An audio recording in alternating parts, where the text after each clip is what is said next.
because we have many and the time is not on our side. Thank you very much. I would want to thank ACPF for bringing all of us here. And when I say bringing us here, I mean bringing us here to think about something we don't normally think about.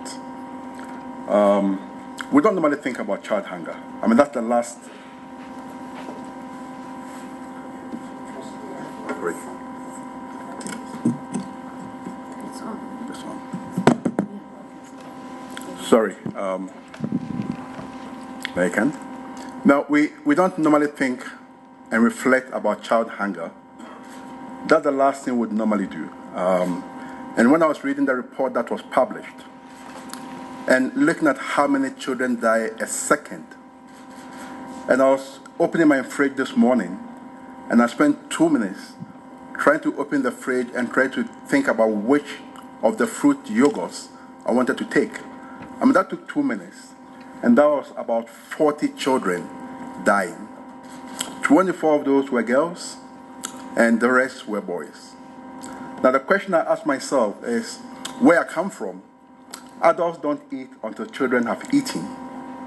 And so if we have governments who have obligation to our children, governments who have signed up to various protocols, there's legislation, there are frameworks, I think those are not in short supply in most of the countries we come from.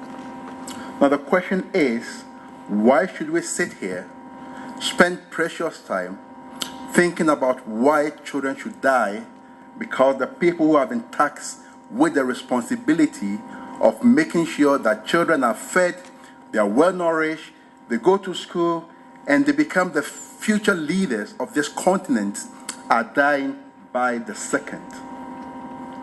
Now, it has been said there that it's a shame. I think it is a catastrophe. And if we woke up this morning and we were told that the ship has sunk with over 10,000 people dying on that sinking ship, it would have been a breaking news. But that is the number of children who die on a daily basis just because our leaders, ourselves, are not taking responsibility, we are not holding ourselves accountable, we are just assuming that life is normal and this is a normal occurrence. I have a doctor who says, by the way, people die anyway, so it's just one of a number. Now, the people dying are not numbers. These are human beings. They have names, they have families, they have mothers, they have parents who grieve when they die. Think about it. I mean, in our office, we make fun. I'm the one who is always saying he's hungry, and truly, I'm always very hungry. So think about it. We have children who are on the street. A meal a day is the luxury for them. Think about how a child would die from hunger. Agonizing. They have to go through all those days, having nothing to eat, dying slowly. And we sit here, we have governments who have fat salaries. They take per diems, they take allowances, and yet addressing child hunger is not their priority. What kind of leaders do we have? Think about it. Now, if any of their children, and I'll come to all of us because we all have roles to play, is subjected to any of those challenges children go through just because they have no food to eat. And I can tell you that some of these leaders, the problem in their families is because the children have a problem of choosing what to eat. Not because they don't have food, but they have so much food in their homes that they even have problems deciding on what to pick to eat. Now that is why we are here. Now, as Plan International, we fully support the call for action. We even think we didn't go far enough. The issue of corruption wasn't addressed in the call for action. Now, that is the elephant in the room that needs to be addressed.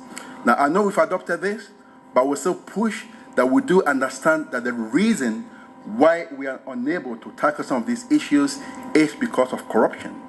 There have been countries where government officials have embezzled funds meant for school feeding, and that is well known. Now they create another scandal, so the other one goes away and nobody talks about it. Now we want to stand here to say, as an organization, we are committed in supporting everything that has been said in this call for action. We are going to continue to work with everybody here. We are going to continue to put resources where they are supposed to be, but we are also going to hold our government accountable.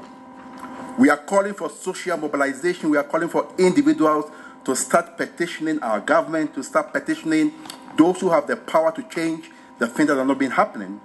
And we are saying that as an organization, we are ready to stand behind any of those social movements which seeks to hold government accountable. Now, until governments step up their efforts, and I'm not calling that we don't pay taxes, but I think we need to ask our government what they use their taxes for, our taxes for. Now, one of the areas we'd also want to push for is to push for a role for the private sector. Within the private sector has a role to play in addressing the issue of child hunger. Now, I'm not sure how it works, but you go to restaurants, you go to supermarkets, and that young lady was talking about children on the street who are hungry. The amount of food that is thrown away. And I was asking one of the restaurants the other day, why do we throw all the food away? There are children down the street who are hungry. Why don't we find a mechanism? Mamiya talked about food banks. Why don't we create opportunity for these children to be able to walk in?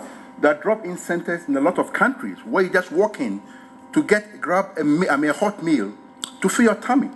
I think there's a lot we can do. Now, myself and the staff in our office have committed to contribute a lunch a day. If there's an opportunity to create a food bank, we are committed to contribute our lunch a day to make sure that that child on the street doesn't feel hungry. Now, finally, I would want to say that a country without roots, a continent without roots, is no country, it's no continent. So if we are killing all our children slowly, making them hungry, underfeeding them, undernourishing them, Agenda 63, forget about it. Agenda 2040, forget about it. Who is going to implement them? Because we've killed all the children.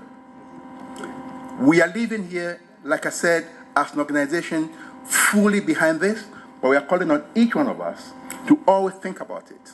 That anytime you open your fridge for 2 minutes, 40 children would have died. What are you doing in your personal capacity to be able to change this? Think about it, and we want to congratulate again ACPF and all your partners, and we also want to pay tribute to all the hungry children on our streets, wherever they are, and we want to say that we stand behind them. And for the things we cannot do that they are doing, we're asking that each one of us mobilizes whatever constituency we have to be able to support our cause. Thank you very much.